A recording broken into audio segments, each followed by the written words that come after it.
Tonton video ini sampai selesai agar Anda tidak gagal paham.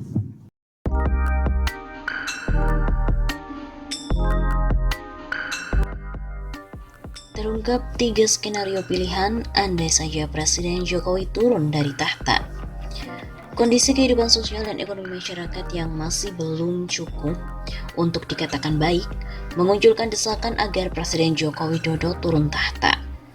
Berbagai skenario pun bermunculan terkait bagaimana jalannya pemerintahan selanjutnya jika andai Jokowi benar-benar turun dari jabatan. Pakar kebijakan publik Amir Hamzah menyebut skenario utama yang sangat mungkin terjadi adalah naiknya Ma'ruf Amin menjadi presiden. Setelah Jokowi mundur ada beberapa alternatif. Pertama, Ma'ruf Amin naik menjadi presiden menggantikan Jokowi. Tentu banyak pihak yang tidak setuju Ma'ruf Amin menjadi presiden, ujar Amir Hamzah kepada wartawan pada hari Senin 10 Agustus yang lalu. Selanjutnya, alternatif kedua adalah rezim Joko Widodo dan Ma'ruf harus mundur semua dan digantikan calon presiden 2019 lainnya, yakni Prabowo Subianto dan Sandiaga. Pasangan Prabowo Subianto-Sandiaga apakah diterima publik? Apalagi sikap Prabowo sudah berbalik karena gabung rezim Jokowi. Alternatif ketiga, setelah Jokowi mundur, kata dia adanya kabinet presidium di mana dalam jangka waktu 1-1,5 tahun untuk mempersiapkan pemilu. Ketua presidium kabinet bisa Rizal Ramli, Din Syamsuddin karena memiliki kemampuan dan juga jaringan internasional. Alternatif ketiga, pembentukan kabinet presidium paling netral setelah Jokowi ini mundur dari kursi presiden. Begitu pungkasnya.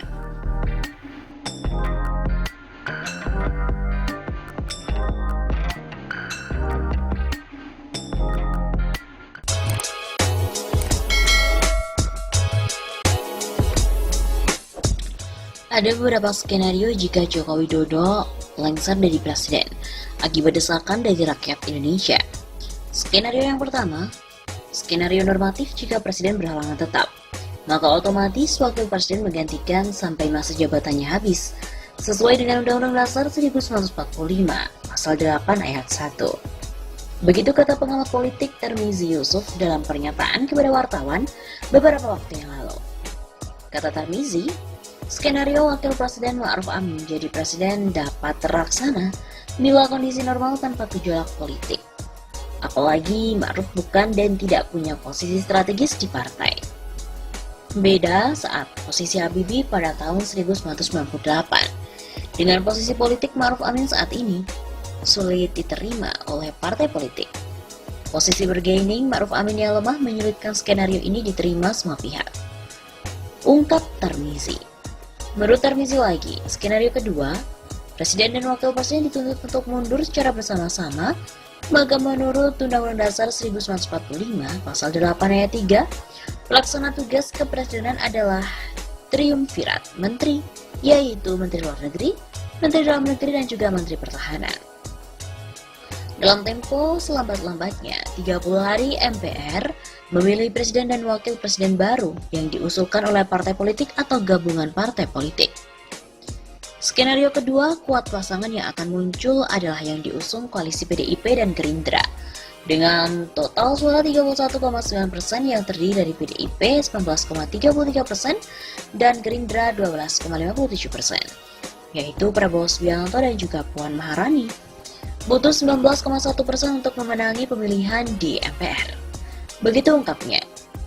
Sementara, partai lain yang diprediksi akan mengusung calon selain Prabowo Puan adalah Nasdem, yang memiliki kursi 9,05%. Menurut Tarmizi, ketegangan politik antara Megawati dan Surya Paloh pasca Pilpres hingga hari ini ditengarai sebagai sebab sulitnya bersatu kembali antara PDIP dan juga Nasdem. Adanya perbedaan dan agenda politik di antara keduanya menyebabkan Megawati dan Surya Paloh pun pecah kongsi.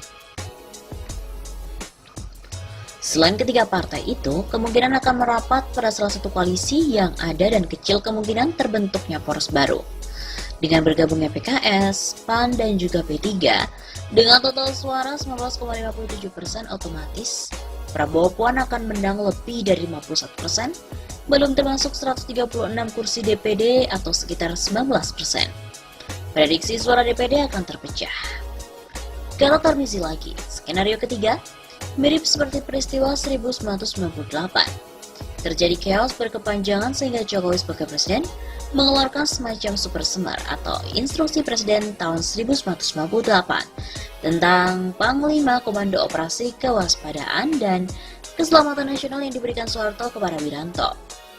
Gonjang-ganjing ABRI ketika itu diprediksi Wiranto tidak berani untuk menggunakan Impres tahun 98, seperti Soeharto menerima super semar dari Soekarno. Mungkinkah Jokowi saat terdesak menerbitkan hal serupa seperti Soeharto pada tahun 98? Impres bukan kepada Panglima TNI, melainkan perintah pemulihan keamanan kepada KSAD Jenderal Andika Perkasa. Kecuali ada pergantian Panglima TNI oleh Andika Perkasa dalam beberapa bulan ke depan. Selain itu, ia mengatakan Jokowi sebagai Presiden Indonesia ke-7 sedang menghadapi tantangan sangat-sangat berat. Ekonomi terpuruk, korupsi merajalela, dan Omnibus Law RUU Cipta Kerja bisa menyebabkan krisis politik yang berujung lengsernya Jokowi. Lalu bertahankah Jokowi? Lihat dan tunggu dalam beberapa bulan ke depan apa yang akan terjadi.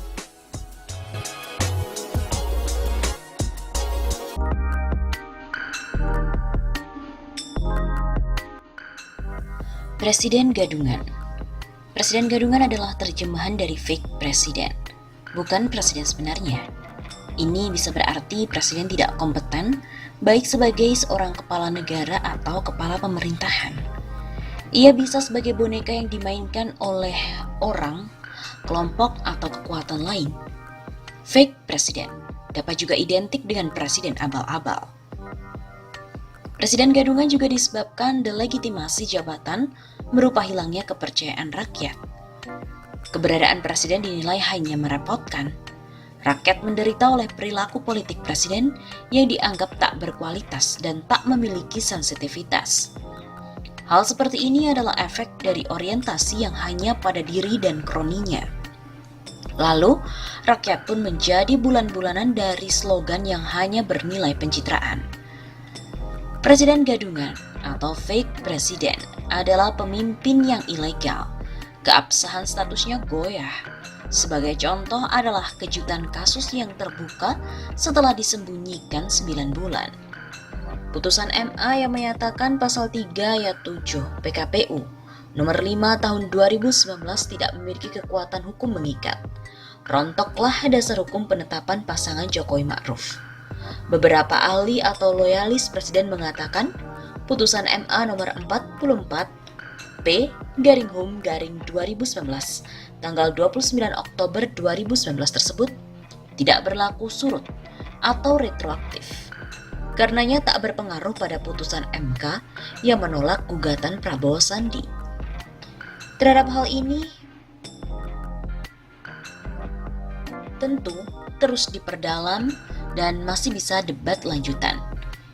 Indikatornya antara lain. Pertama, permohonan uji material Rahmawati CS terregister di Mahkamah Agung pada tanggal 14 Mei 2019. Artinya sebelum putusan MK 27 Juni 2019. Maknanya adalah permohonan uji material tersebut sangat berkaitan dengan Pilpres 2019. Bukan berdiri sendiri. Dalam permohonan pemohon pun juga disinggung konteks Pilpres 2019. Kedua, Majelis Hakim yang memeriksa dan mengadili permohonan uji material pasal 3 ayat 7 PKPU tersebut patut mengetahui dan menyadari bahwa uji material ini berkaitan dengan proses Pilpres 2019. Sehingga jika asas retroaktif tak bisa diberlakukan, putusan akan tegas mengatakan keberlakuan putusan untuk Pilpres yang akan datang, atau penafsiran argumentum a contrario.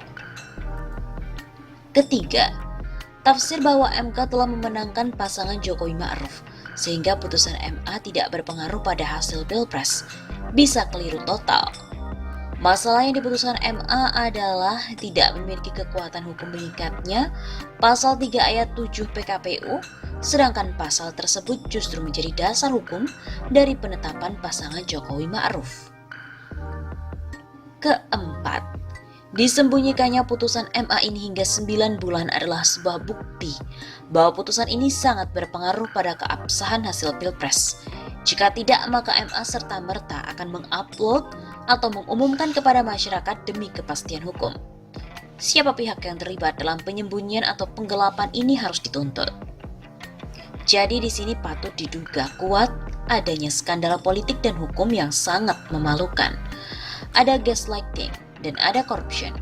Sinyal dari terkuaknya skandal besar.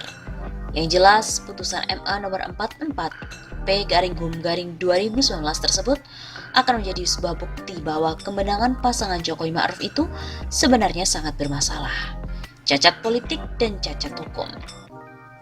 Bila DPR menangkap aspirasi rakyat yang mempermasalahkan kualitas dan legitimasi presiden, maka putusan MA tersebut dapat dijadikan dasar sebagai proses pemakzulan presiden. Putusan MA nomor 44 P/Hum/2019 itu dalam kaitan keabsahan pasangan Jokowi Ma'ruf bukanlah pelintiran, tapi suara hukum dari keadilan dan kebenaran. Sebagai hiburan, khususnya bagi para penjilat politik dan hukum, dihimbau untuk membaca bukunya Mark Green dan juga Ralph Nader yang berjudul Fake President: Decoding Trump's Gaslighting, Corruption, and General Bullshit.